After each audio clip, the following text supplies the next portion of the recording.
Welcome back to my channel. I hope आप सब अच्छे होंगे, मैं भी अच्छी हूँ। सो गाइस, मैं आप लोगों के लिए आज एक वापस से अनदर सेशन लेके आई हूँ। को टॉपिक देख के पता चल रहा होगा, फोटो देख के पता चल रहा होगा, क्योंकि इसमें से काफी चीजें हम लोग शॉर्ट्स के जरिए, वीडियो के जरिए कवर कर चुके हैं, है ना। अब वो आपके ऊपर डिपेंड करता है कि आपने वीडियोस को कितना कंसिस्टेंटली वॉच किया है, वो उसके ऊपर डिपेंड करता है। बट अगर आपने वो वीडियोस वॉच नहीं भी की है तो भी कोई दिक्कत की बात नहीं है, क्योंकि मैं आप लोगों के लिए एक समरी पोर्शन लेके आई हूँ, जिसके अंदर आपके कन्वर्सेशन, मतलब एक तरीके से आपको ओवरऑल रेडेमेटल देखने को मिलेंगे यहाँ पे, जो कि आप यूज कर सकते हो अपनी डेली लाइफ के अंदर। ठीक है, डेली लाइफ हो गई, शॉर्ट टॉक्स हो गई, उसके अंदर आप अपने फ्रेंड्स फैमिलीज के साथ में अगर आप कन्वर्सेशन की प्रैक्टिस करते हैं तो this is the best way. क्योंकि रेडिमेटल के बिना क्या होता है ना कि हम सेंटे देखो, हमें बोलना जो है वो तो हम बोल लेंगे, बट एक वो होता है ना कि कुछ अगर रेडिमेटल हमें पता होंगी पहले से ही, क्योंकि देखो हर चीज को आप रट नहीं सकते, और हर चीज को मतलब एक तरीके से आप लॉजिक के जरिए याद नहीं कर सकते। कुछ चीजें ऐसी होती हैं कि अगर आप उनको करोगे तो क्या होगा कि एग्जाम के अंदर भी जब आपका एक्सप्रेशन का टाइल होगा, तो उसके अंदर अगर आप रेडिमेटल का यूज करके अगर आप अपने सेंटेंसेस को स्ट्रक्चर करके बोलोगे ना, तो वो एक अच्छे मार्क्स भी आपको मिलेंगे, और एक तरीके से आप लोगों के लिए इफेक्टिव भी होने वाला है वो। तो ये आपके लिए रेडिमेटल्स है। सबसे पहले तो यहाँ पे एक मतलब एक समरी टाइप भी है, तो आप इसका स्क्रीनशॉट भी ले सकते हैं फॉर रिवीजन पर्पस। चलिए आइए अब हम देखते हैं ग्रीटिंग्स के बारे में। सबसे पहला जो हमारा टॉपिक है वो क्या है, बेसिकली ग्रीटिंग्स है। क्या है हमारा पहला टॉपिक, ग्रीटिंग्स। तो यहाँ पे अब ग्रीटिंग्स में ना रेडिमेटल बताया, जैसे हम पहले क्या करते हैं, जो भी नाम होता है वो बोलते हैं, जैसे hello Nina, hello Niklas. Basically ये वाला जो टॉपिक था ये मैंने आपको करवाया भी हुआ है, एक कन्वर्सेशन मैंने आपको अपने मतलब मेरे चैनल पे ऑलरेडी अपलोड है, आप उसको जाके देख सकते हो। उससे आपको पता चल जाएगा कि ये निकलस और नीना का नेम कहाँ से आ रहा है। बट यहाँ पे एक वो है, जैसे कि आप जरूरी नहीं है नीना निकलस, ये एक तरीके का रेडिमेटल है कि मतलब अगर आपको किसी को हेलो बोला है तो सबसे पहले आप हेलो बोलोगे, देन आप नेम बोलोगे। Hello Nina, hello Niklas. और बेसिकली इसमें इंग्लिश में भी ट्रांसलेशन हो रखा है हर जगह, तो आपको कोई दिक्कत की बात नहीं आएगी। तो सबसे पहली रेडिमेटल ये है। दूसरी है गूटेन टाग हेर हांसेन। उसके बाद में गुड डे मिस्टर हांसेन। ठीक है। अब अगर यहाँ पे गर्ल होती तो क्या होता, फ्राउ आ जाता, हेयर की जगह फ्राउ आ जाता। ठीक है। अब आते हैं गूटेन मॉर्गन, गूटेन आबेंड, गुड मॉर्निंग, गुड इवनिंग। ठीक है, ये मतलब ये कॉमन चीजें हैं जो मतलब आप ये देखोगे कि आप डेली लाइफ में इस्तेमाल कर रहे हो। ठीक है। तो अब हम आते हैं, सबसे पहले ये तो थे हमारी ग्रीटिंग्स, ये क्या थे हमारे ग्रीटिंग्स थे बेसिकली। ठीक है। अब हम आते हैं नेक्स्ट टॉपिक पे, that is what introducing yourself and others. जब आप अपने आप को इंट्रोड्यूस कर रहे हो और जब आप दूसरों को इंट्रोड्यूस करवा रहे हो या कर रहे हो, तो तब आप ये यूज कर सकते हो, जैसे वेयर बेस टू, वी हाइज टू। वेयर बेस टू का मतलब होता है हु आर यू, वी हाइज टू होता है व्हाट इज योर नेम। ठीक है। और मैंने आपको हमेशा बताया हुआ है कि जो यहाँ पे ये डू इस्तेमाल होता है वो हमेशा आप अपने इनफॉर्मल केसेस के अंदर यूज करते हो, क्योंकि ये आपका फॉर्मल नहीं है। वो होता है ना कि फ्रेंड्स के साथ बात करने का तरीका अलग होता है, और ऑफिस के अंदर जब आप अपने कलीग से बात कर रहे हो या फिर आप अपने बॉस से बात कर रहे हो तो तरीका अलग होता है। तो सेम सिचुएशन यहाँ भी है। वी इज ईयर नामा, वी हाइसन जी। अब यहाँ पे जो ईयर आ गया, यहाँ पे जी आ गया, ये बेसिकली फॉर्मल केसेस में यूज होता है, मैंने बहुत बार आपको एक्सप्लेन किया हुआ है। What is your name, who are you called, polite way है बेसिकली। डू क्या होता है, जब आप मतलब अपने फ्रेंड से बात करते हो तो फ्रेंड्स में तो आपको पता है तू भी चलता है। ठीक है। तो उसी तरीके से यहाँ पे क्या है कि फॉर्मल केसेस जब आप बोलते हो तब उसकी बात हो रही है। ठीक है। अब यहाँ पे तीसरे में आता है talking about yourself and others. जब आप दूसरों की बात कर रहे हो या फिर अपनी बात कर रहे हो तो किस तरीके से यूज करोगे। जैसे आप किसी से बात कर रहे होते हो तो फिर अब जब आप किसी को नहीं जानते या जानते भी हो लेकिन आपको नहीं पता कि वो रहते कहाँ हैं, तो आप क्या पूछोगे, वो वोनेन जी और वो वांट्स टू। यहाँ पे जो जी है वो तो क्या है, पोलाइट है। तो जब आप किसी बॉस वगैरह से पूछ रहे हो तो where do you live, boss से नहीं, वैसे हम बॉस से ऐसे क्वेश्चन नहीं करते हैं, बट स्टिल आप अपने कलीग से तो ऐसे क्वेश्चन करते ही हैं। ठीक है, वेयर डू यू लिव, तो ये देखो बोलने का तरीका दोनों सेम है। वो वोन एंड जी को भी वेयर डू यू लिव बोलते हैं, और वो वोन्स डू को भी वेयर डू यू लिव बोलते हैं। दोनों का मतलब यू ही है, बट ये है कि German is called as exceptions, यहाँ पे एक्सेप्शंस बहुत है। तो यहाँ पे जी जो है वो आपका आपके लिए यूज होता है, और जो डू होता है वो आप इनफॉर्मल केसेस में यूज करते हो। बस इसका इतना ही लॉजिक है, और आपको इसी तरीके से इसको समझना है। woher kommen Sie, woher kommst du, where are you from polite, where are you from informal। ये भी यहाँ पे बेसिकली आपको हर चीज में बताया भी गया है कि ये आप पोलाइट केसेस के लिए यूज करोगे या आप इनफॉर्मल केसेस के लिए यूज करोगे। तो जब आप प्रैक्टिस करोगे तो दोनों तरीके से प्रैक्टिस करना, फॉर्मल में भी और इनफॉर्मल में भी, क्योंकि रेडिमेटल तो है आपके पास में। ये जो हालो वाले केसेस हो गए, गूटन टाग वाले हो गए, तो ये आप फॉर्मल इनफॉर्मल दोनों में ही यूज करते हो, उसमें कोई वो नहीं है। ठीक है, जहां पे मतलब ऐसा है कि आप इसको इनफॉर्मल में यूज नहीं कर सकते और वो पोलाइट है तो पोलाइट ही है, आप उसको अपने अकॉर्डिंग चेंज नहीं कर सकते हो, अदरवाइज वो थोड़ा सा ऑकवर्ड हो जाता है। तो वही वाली सिचुएशन है यहाँ पे। Welcher Sprachen sprechen Sie? Welcher Sprachen sprichst du? Which languages do you speak? ये हो गया आपका polite। और welcher Sprachen sprichst du? Which languages do you speak? ये हो गया आपका informal, क्योंकि यहाँ पे बस सारा खेल जो है यहाँ पे do का है और यहाँ पे जी का है। लेकिन एक बात और है, आपको ये जरूर पता होना चाहिए कि ये आपके क्या है, पर्सोनल प्रोनोमेन है। और मैंने आप लोगों को बताया है कि पर्सोनल प्रोनोमेन हो गया, जो भी आपका वर्ब होता है ना, वो वर्ब जो है ना वो कॉन्जुकेट होता है अकॉर्डिंग टू द सब्जेक्ट। जैसा सब्जेक्ट है, अगर सब्जेक्ट में सपोज आना है और आपका जो वर्ब है वो क्या है, एक्सप्रेशन है, सपोज एक्सप्रेशन है आपका वर्ब और सब्जेक्ट है आना, तो यहाँ पे क्या होगा कि जो वर्ब है ना वो सब्जेक्ट के अकॉर्डिंग चेंज होगा। यानी वर्ब है एक्सप्रेशन, तो एक्सप्रेशन जो है वो आना के अकॉर्डिंग चेंज होगा। और हमने वर्ब कॉन्जुकेशन बहुत अच्छे से समझी हुई है कि जब भी अब आना क्या है, बेसिकली सिचुएशन है यहाँ पे जी, और जी यहाँ पे कौन सा वाला है, शी, क्योंकि शी है। तो यहाँ पे जो एक्सप्रेशन है वो किस में चेंज हो जाएगा, स्पृष्ट में, क्योंकि हमने समझा है जी के साथ में जो हमारा शी है, जी, जी को ही हम शी बोलते हैं। जी बेसिकली तीन तरीके के होते हैं, वो मैंने आपको ऑलरेडी एक बहुत ही मतलब एक लंबी टाइप की वीडियो मैंने ऑलरेडी अपने चैनल पे अपलोड करी हुई है, आप उसको जा करके इसके बीच में अंतर समझ सकते हैं कि जी आपका फॉर्मल में भी यूज होता है, जी आपका इनफॉर्मल यानी कि शी के रूप में भी यूज होता है। तो वो डिपेंड करता है कि केस कैसा है। यहाँ पे आना जो है वो क्या है, शी है। तो यहाँ पे अगर मैंने वर्ब एक्सप्रेशन को कॉन्जुगेट करना चाहे तो क्या हो जाएगा, स्प्रेष्ट हो जाएगा।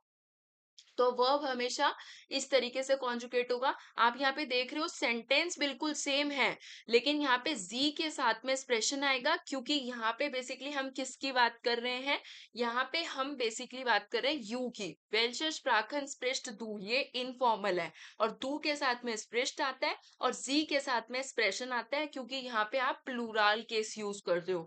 वेल्शर स्प्राखन स्प्रेशन जी, क्योंकि अगर शी, ही, इट की बात हो रही होती तो यहाँ पे स्पृष्ट ही आता, क्योंकि वर्ब कॉन्जुगेशन लास्ट में टी हो जाती है। तो ये सब चीजें ना थोड़ी सी याद करने वाली है। और सेंटेंस के अंदर जब देखो, वर्ब वर्ब याद करने से कुछ नहीं होगा और कॉन्जुगेट करके भी कोई फायदा नहीं होगा, क्योंकि आप वर्ब पहले लिखो, फिर उसको कॉन्जुगेट करो और फिर सेंटेंसेस बनाने की प्रैक्टिस करो। जब आप सेंटेंसेस बनाओगे साथ के साथ, तो उससे क्या होगा कि आपको याद रहेगा कि एक्सप्रेशन अगर सपोज शी के साथ मुझे यूज करना है तो मैं क्या करूंगी। अपने आप से थोड़ा सा ये आप लोगों को फिर अच्छी तरीके से एक ट्रिक हो जाएगी लर्न करने की। और इसकी यही ट्रिक है, क्योंकि आप कितनी सारी वर्ब्स हैं, वो सभी को ही रट नहीं सकते हो कि इसके साथ में ये आएगा, इसके साथ में ये आएगा, जब तक आप उसको एक एग्जाम्पल के तौर पे याद करने की कोशिश नहीं करोगे। तो वही वाली चीज है यहाँ पे। Wie ist Ihre deiner Telefonnummer? What is your polite, your informal phone number? यानी यहाँ पे जो ईयर है, यानी कि दो टाइप के केसेस हैं। वी इस्ट ईयर टेलीफोन न्यूमर, क्योंकि दोनों चीजें एक साथ में यूज नहीं हो सकती हैं। ईयर जो है वो आपका फॉर्मल केस हो जाएगा, और जो यहाँ पे दाइना लिख रहा है ये आपका क्या हो जाएगा, इनफॉर्मल हो जाएगा। तो आई होप कि ये भी आपको समझ में आ गया होगा। Wie ist Ihre deine E-Mail-Adresse? Adresse. What is your email address? अब इहरा जो है वो आपका पोलाइट है, और दाइना जो है वो आपका इनफॉर्मल है। ऐसा नहीं है कि वो थोड़ी सी अनपोलाइट वाली भाषा है। वो एक वो होता है एक्सेप्शन कि आप कहीं कहीं पे जी ही यूज करते हो और कहीं कहीं पे दू ही यूज करते हो। ये इंग्लिश में भी ऐसा ही होता है। और वर इज दैट, वर इज दैट, हु इज दैट, तो ये तो एक ही सिंगल केस है। यहाँ पे जो चीजें पोलाइट है, जो चीजें इनफॉर्मल है, वो ऑलरेडी मेंशन है, तो आपको उसी के अकॉर्डिंग याद करना है। अब आते हैं नेक्स्ट पे, सेइंग गुड बाय। अब जब आप मतलब कहीं जा रहे हो, अब आपका गुड बाय वाला टाइम आ गया है, तो फिर अब क्या करोगे? जब मतलब कन्वर्सेशन पूरी खत्म हो जाती है तो बाय करते हैं ना हम। तो जैसे बाय का हो गया श सियाओ, ये लास्ट में हम बोलते हैं, यानी कि बाय शाओ, ठीक है। auf Wiedersehen का मतलब होता है गुड बाय या फिर सी यू अगेन, ठीक है। गूटे नाफ्ट का मतलब होता है गुड नाइट, ठीक है। अब आते हैं नेक्स्ट उसके ऊपर, ich bin Julia, ich heiße Niklas, mein Name ist Nina Weber, mein Name ist Nina Weber, my name is Nina Weber, दस इज हेयर फ्राउ। ये मैंने आपको इसी केस में मतलब बेसिकली सिंपल वाली बात है कि जब आप मतलब एक चीज मतलब एक तरीके से जब आप एक्सप्लेन कर रहे हो, जैसे वर्ब इज टू, वी हाइस टू, व्हाट इज योर नेम, तो वहां से क्या आंसर आएगा, इश हाइस निकलस या फिर इश बिन यूलिया। यहाँ पे है वी इज टीयर नामा, वी हाइसन जी, तो यहाँ पे आप क्या बोलोगे, माई नामा इस्ट। मतलब देखो, अगर जैसे कि यहाँ पे सिंपल सी बात है, क्वेश्चन के ऊपर डिपेंड करता है कि क्वेश्चन क्या है। वी इज टीयर नामा पूछा तो आप क्या बोलोगे, माई नामा, my name is Nina Weber, माई नामा इज नीना वेबर, ऐसे ही तो बोलोगे ना। तो यही वाली सिचुएशन, मतलब एक तरीके से इसके आंसर्स हैं, ठीक है। अब हम आते हैं talking about yourself and others पे, तो यहाँ पे सेम वही है। जैसे अब किसी ने पूछा वो वोन जी या फिर वो वोन्स टू, तो भाई देखो, चाहे कोई फॉर्मल केस में भी आपसे कोई क्वेश्चन पूछ रहा हो या इनफॉर्मल में भी, बोलने का तरीका तो सेम रहेगा ना, बस आपको जो जी पर्सोनल प्रोनोमेन वगैरह आप यूज कर रहे हो उस पर डिपेंड करता है। तो यहाँ पे क्या आ गया, इश वोन, तो आंसर कैसा आएगा, वो वोन जी का, इश वोना इन फ्रैंकफर्ट, इश वोना इन फ्रैंकफर्ट, ठीक है। I live in Frank, I live in Frankfurt, ठीक है। वोहेर कॉमन जी, इश कॉमा आउस पानियन, ठीक है। आई कम फ्रॉम स्पेन, ठीक है। अब ये देख रहे हो आप, इधर कैपिटल में भी लिख सकते हो, स्मॉल में भी लिख सकते हो, वो डिपेंड करता है। जैसे अगर आपको सिंपल आउस पानियन बोलना है तो आप इस तरीके से कर सकते हो, अगर आपको पूरा सेंटेंस वाइज बोलना है तो आप इसी तरीके से बोलोगे। बेसिकली यही स्ट्रक्चर रहेगा, ठीक है। उसके बाद वेल्शर स्प्राकन स्प्रेशन जी, इश प्रेशर डॉइच und रूसिश, जो भी आप भाषा बोलते हो, जैसे इस pressure English, Deutsche und Hindi, ऐसे करके होता है ना। तो अब वही वी इज टीयर टेलीफोन न्यूमर, तो अब टेलीफोन न्यूमर इस तरीके से बताओगे, ईमेल एड्रेस जो है वो इस तरीके से बताओगे, ठीक है। दस इज सेलिना लांग, मतलब वेयर इज दस, हु इज दैट, जब आप किसी और को इंट्रोड्यूस करवा रहे हो कि ये कौन है या फिर वो कौन है, तो आप बोलोगे दिस इज सेलिना लांग, ठीक है। अब जब आपकी कन्वर्सेशन जो है वो पूरी कंप्लीट हो जाती है बेसिकली, तो उसके बाद में आप क्या करते हो, फाइंडिंग आउट और रिस्पॉन्डिंग। अब बेसिकली रिस्पॉन्ड करने वाली बारी आ जाती है, या फिर आप ये कह सकते हो कि जब भी आपको कन्वर्सेशन में रिस्पॉन्ड करना हो, जैसे आपको कोई बात अच्छी लगी है या आपको क्रॉस क्वेश्चनिंग वाले तो मैंने आपको बताई दी है, जो कि आप अपने डेली लाइफ के अंदर यूज करते हो। यहाँ पे है जैसे वी गेट एस इन, वी गेट्स डियर, वी गेट्स, ये तीन तरीके के होते हैं। जब आप पोलाइट, जैसे आप अपने टीचर को पूछ रहे हो तो आप कैसे पूछोगे, वी गेट एस इन हैंड, वी गेट्स डियर होता है हाउ आर यू इनफॉर्मल, और वी गेट्स का मतलब होता है how is it going, how is it going. अब जैसे डांका जेर गुड हो गया, थैंक यू वेरी गुड, डांका गुड हो गया, थैंक यू गुड, गांस गुड, गांस का मतलब होता है प्रिटी या फिर ऑल गुड, ठीक है। उन इनहेन उन डियर, जैसे अब आप किसी को पूछते हो आप कैसे हो, तो अब जब मैं बोलूंगी मैं ठीक हूँ, आप बताओ आप कैसे हो, तो वही सेम सिचुएशन है जब आपको रिस्पॉन्ड करना है। किसी ने आपसे पूछा वी गेट एस इनहेन, तो आप क्या बोलोगे, मियर गेट एस गुड und इनहेन। तो यहाँ पे जो und इनहेन वाली बात है ना, अभी जो मैंने आपको ये स्पीक करके बताया है, ये आपकी फॉर्मल कॉन्वर्सेशन है। लेकिन जब आप जैसे अब किसी ने पूछा वी गेट्स डियर, तो मैं बोलूंगी वुंडरबार उन डियर। तो ये उन डियर वाली कॉन्वर्सेशन जैसे मैं अपनी फ्रेंड से बात कर रही हूँ, तो मैं तब ये केस यूज कर सकती हूँ उन डियर वाला। But we get it seinen तो मैं जैसे जब फॉर्मल केसेस में यूज करूंगी तो उसी के लिए है, ठीक है। तो आई होप कि आपको यहाँ तक की कन्वर्सेशन तो बहुत अच्छे से समझ में आई होगी। अब हम यहाँ देख लेते हैं WH क्वेश्चन। आपको पता है किस किस तरीके के होते हैं? सबसे पहले तो WH वर्ड, ये आपको पता है कि आप इंग्लिश में भी यूज करते हो WH, जैसे व्हाट हो गया, वाई हो गया, व्हेन हो गया, ये सब जो होते हैं ये आपके WH क्वेश्चंस होते हैं, ठीक है। अब यहाँ पे है जैसे कि सबसे पहले है वेयर, तो वेयर का मतलब क्या होता है हु, वी का मतलब होता है हाउ, वोहेर का मतलब होता है वेयर फ्रॉम। तो बेसिकली अगर आपको अपने क्वेश्चंस बनाने हैं तो उसके लिए आपको वे फ्रैग तो आने चाहिए कि भाई अगर आपको पता ही नहीं होगा कि आपको बोलना किस तरीके से है, आपको व्हाट का क्वेश्चन यूज करना है, आपको हु का क्वेश्चन यूज करना है, तो फिर आप कैसे, वो नहीं हो पाएगा पॉसिबल। तो आपको पहले WH वर्ड की फैमिली पता होनी चाहिए कि किसका क्या मतलब होता है, उसके बाद वो इजी होगा। जैसे अभी हमने ये जो ऊपर यूज किया ना, बेसिकली ये यही वाले आ रहे हैं। वो हेयर का मतलब होता है वेयर फ्रॉम, वो का मतलब होता है वेयर, वेल्शस प्राखन, जैसे यहाँ पे हमने सीखा था वेल्शस प्राखन, तो वेल्शस प्राखन का इधर इंग्लिश में क्या लिखा है, विच लैंग्वेजेस, ठीक है। अब ये वही वाली बात है, हमने बस ये WH वर्ड देख लिए और बाकी क्वेश्चंस तो आपने ऊपर ऑलरेडी देख लिए हैं कि वेल्चर प्राकन के साथ बनाया हमने स्पृष्ट दू, ठीक है। जो हमारा पर्सोनल प्रोनोमेन है वो लास्ट में चला गया, ठीक है। तो ये WH क्वेश्चन का इसी तरीके का पैटर्न होता है, ठीक है। अब हम आते हैं किसके ऊपर, स्टेटमेंट के ऊपर उसके साथ। जैसे कि अब आपको पता है हमने सबसे पहले तो सब्जेक्ट का इस्तेमाल किया है, यानी कि पर्सोनल प्रोनोमेन यूज किया है। उसके बाद में हमने ये देखा है कि भाई हमें अपने सेंटेंस को पोलाइट बनाना है या फिर हमें अपने सेंटेंस को इनफॉर्मल बनाना है, सिचुएशन क्या है उसके ऊपर डिपेंड करेगा। उसके अकॉर्डिंग आप अपने सेंटेंस को क्या करोगे, फ्रेम करने की कोशिश करोगे, ठीक है। अब हम आते हैं verbs उन पर्सोनल प्रोनोमेन। तो ये हमें पता ही है कि हमारे कुछ पर्सोनल प्रोनोमेन होते हैं जो कि मैंने आपको बताए भी हुए हैं। इश हो गया, दू हो गया, एस जी हो गया, जी हो गया, दू हो गया, इहर हो गया, वियर हो गया, तो ये सब होते हैं, ठीक है। उसके बाद में आपकी वर्ब्स भी आती हैं, जैसे कि जाइन हो गया। और आपको पता है वर्ब्स जो होती हैं वो अकॉर्डिंग टू द सब्जेक्ट जो होती है कॉन्जुगेट होती है। आप इश के साथ में एक्सप्रेशन नहीं लगा सकते, इसके साथ में जो लास्ट एंडिंग होगी वर्ब की वो क्या होगी, ए ही होगी। तो वो ए ही होगी, यानी ई, ए यानी ई, तो वो वही होगी, आप उसको अपनी अकॉर्डिंग चेंज नहीं कर सकते हो।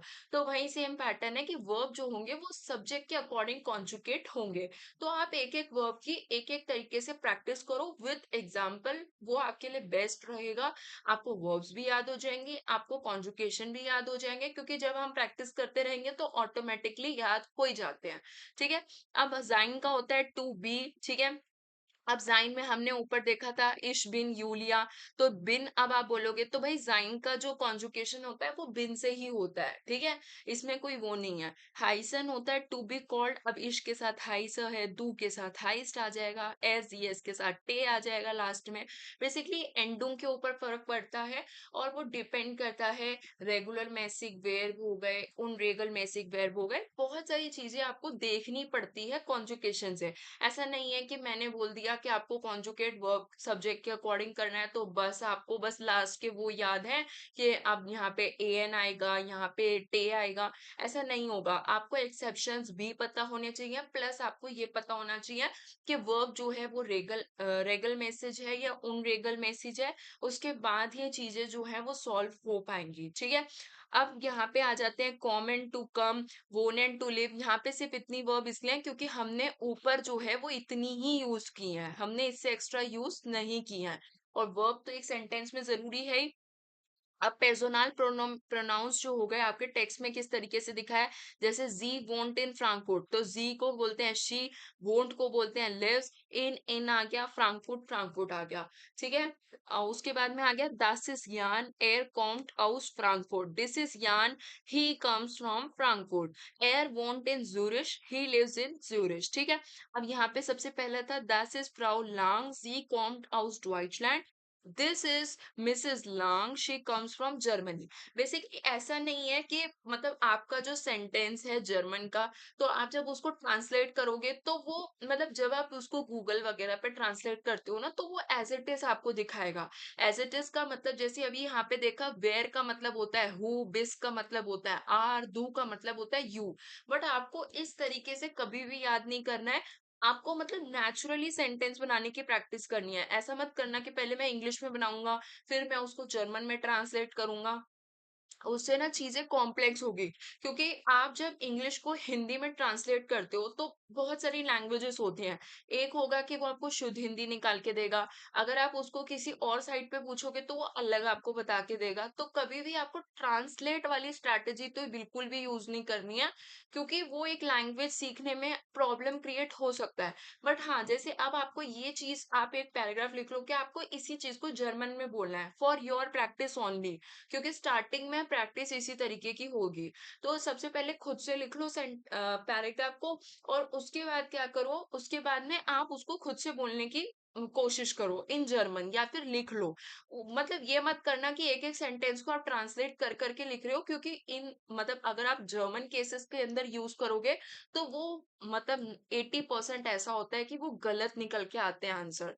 तो ऐसा नहीं करना है, आपको जो है नेचुरली सेंटेंस बनाने की प्रैक्टिस करनी है, और खुद से प्रैक्टिस करनी है। क्योंकि कभी कभी चीजें जो होती है वो गलत भी होती हैं, 101% ऐसा नहीं है कि हमेशा सही होगी। तो प्रैक्टिस के लिए हमेशा ये वाली स्ट्रैटेजी यूज नहीं करनी है। ये मैं अभी आप लोगों के लिए लेके आई कि आप लोगों को एटलीस्ट सेंटेंसेस इजीली समझ में आ जाए, ताकि आप लोगों को कोई दिक्कत ना हो और आप इसको स्क्रीनशॉट लेके खुद से घर पे प्रैक्टिस कर सके। So guys, this is all about this video. I hope कि आपको बहुत अच्छे से समझ में आया होगा, क्योंकि हमने यहाँ पे ये सब चीजें हम ऑलरेडी प्रैक्टिस कर चुके हैं। बट प्रैक्टिस जो है वो हमें बार बार करनी पड़ेगी, तभी जाके चीजें जो होंगी वो क्लियर हो पाएंगी। ये सब चीजें मैंने ऑलरेडी अपने चैनल पे अपलोड करी हुई हैं। जैसे ये वाली जो कन्वर्सेशन थी, ये मैंने बुक से आप लोगों के लिए चैनल पे अपलोड की हुई है, जिसके अंदर टॉपिक का नेम था बेसिक कन्वर्सेशन। आप उसको जाके देख सकते हैं। और मेरे चैनल पे डेली कुछ ना कुछ न्यू चीजें आती रहती हैं, तो आप उसको देख सकते हैं, क्योंकि वो बिगनर्स के लिए हेल्प करती हैं। क्योंकि मैं कुछ ऐसे ही डेली लाइफ से रिलेटेड ही डालती हूँ, ग्रामेटिक हो गई, जो भी मेरे को इम्पोर्टेंट लगता है मैं वो सब चीजें डालती हूँ। वीडियो थोड़ी लॉन्ग है, बट आई थिंक कि ये क्वालिटेटिव है। ठीक है, क्वालिटी। ठीक है। तो अब हम मिलते हैं नेक्स्ट वीडियो में, तब तक के लिए बाय गाइस। और अगर आपको कोई भी डाउट हो तो आप नीचे कमेंट सेक्शन में कमेंट करके जरूर जा सकते हैं। Thank you so much guys.